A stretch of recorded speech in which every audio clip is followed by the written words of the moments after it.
Back. శ్రీవారి ఆస్తులకు పంగనామాలు పెట్టిన నయవంచకులు పోయారని కేంద్ర మంత్రి బండి సంజయ్ అన్నారు. ఇప్పుడు స్వామివారికి నిత్యం సేవ చేసే రాజ్యం వచ్చిందని చెప్పారు. గురువారం తిరుమల శ్రీవారిని దర్శించుకున్న అనంతరం ఆయన మాట్లాడారు. ఏపీలో గత వైసీపీ ప్రభుత్వ పాలకులు వీరప్పన్ వారసులు ఎర్రచందనం పేరుతో జాతీయ సంపదను దోచుకున్నారు. ఆ డబ్బుతో రాజకీయాలను నాశించే స్థాయికి చేరుకున్నారు. ఎర్రచందనం దొంగలను వదిలిపెట్టేదే లేదు. గత అరాచక ప్రభుత్వంలో స్వామివారి నిధులను పక్కదారి పట్టించి తిరుమలను రాజకీయ పునరావాస కేంద్రంగా మార్చారు.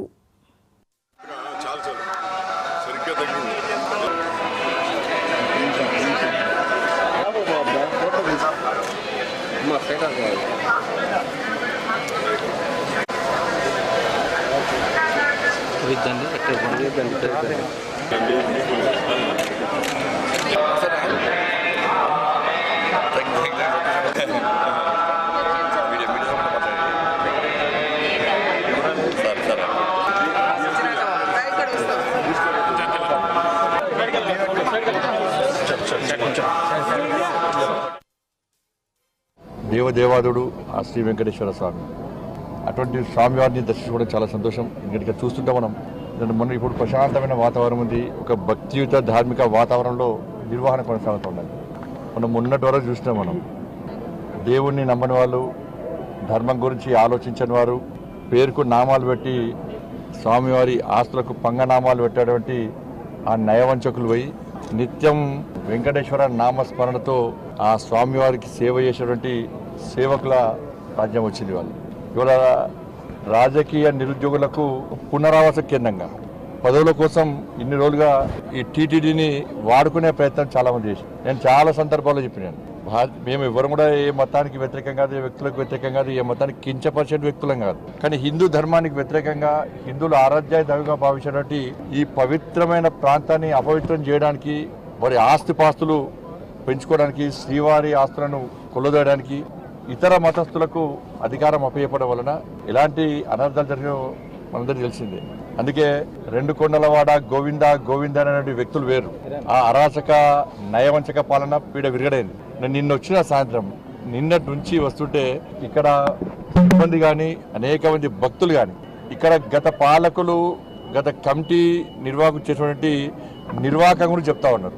అక్రమ దందా, దొంగ దందాలు చేసి వాళ్ళ స్వామివారి ఆస్తిని, జాతీయ సంపదను కొల్లగొట్టే ప్రయత్నం చేశారు. వాళ్ళ ఎర్రచందనం, వీళ్ళంతా వీరప్పన వారసులు. అంతా కూడా స్వామివారి పవర్ ఏందో తెలుసు. స్వామివారి జోలు పోతే ఏమైంది పరిస్థితి?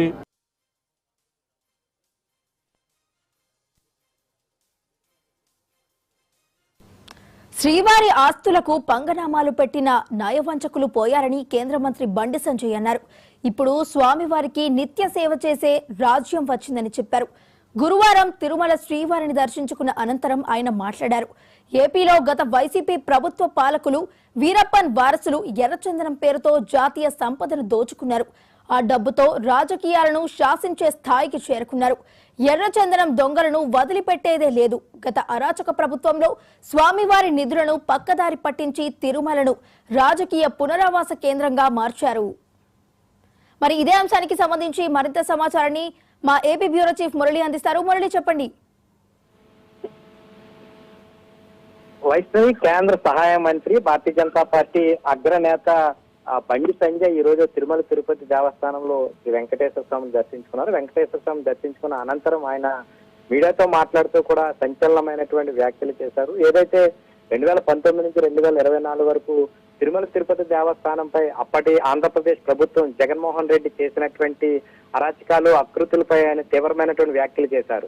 ఏదైతే రెండు కొండల వాడంటూ నామకరణం చేసినటువంటి వారు పరిపాలనలోకి వచ్చి స్వామివారిని యొక్క ఆదాయాన్ని తమ ఆదాయంగా మార్చుకుని ఎర్రచందనాన్ని స్మగ్లింగ్ గా వాడుకున్నటువంటి వ్యక్తులు స్వామివారి పవిత్రతను, ప్రతిష్టను దెబ్బతీసే విధంగా వ్యవహరించారని చెప్పేసి తీవ్రమైనటువంటి ఆరోపణలు చేస్తూ కూడా ఎట్టకేలకు ఏదైతే స్వామివారి యొక్క ఆధ్యాత్మికవేత్తను, అదేవిధంగా స్వామివారికి సంబంధించినటువంటి ఆస్తులను కాపాడేటువంటి ప్రభుత్వం ఆంధ్రప్రదేశ్ లో ఏర్పడిందని ఇప్పటికే ముఖ్యమంత్రి చంద్రబాబు నాయుడు గాని, అదేవిధంగా డిప్యూటీ ముఖ్యమంత్రి పవన్ కళ్యాణ్ తో పాటుగా భారతీయ జనతా పార్టీ అగ్రనేతలు గత కొంతకాలంగా కూడా తిరుమల తిరుపతి దేవస్థానం పవిత్రతను కాపాడేందుకు ప్రయత్నం చేస్తూ ఉన్నారు. ఎట్టకేలకు అధికారంలోకి రావడంతో వారికి కూడా ఇకపై ఆలయ యొక్క పవిత్రతను పెంచే విధంగా వారు ప్రయత్నాలు చేస్తున్నారు గతంలో అని చెప్పేసి ఆయన ఆరోపించడం జరిగింది. వైష్ణవి.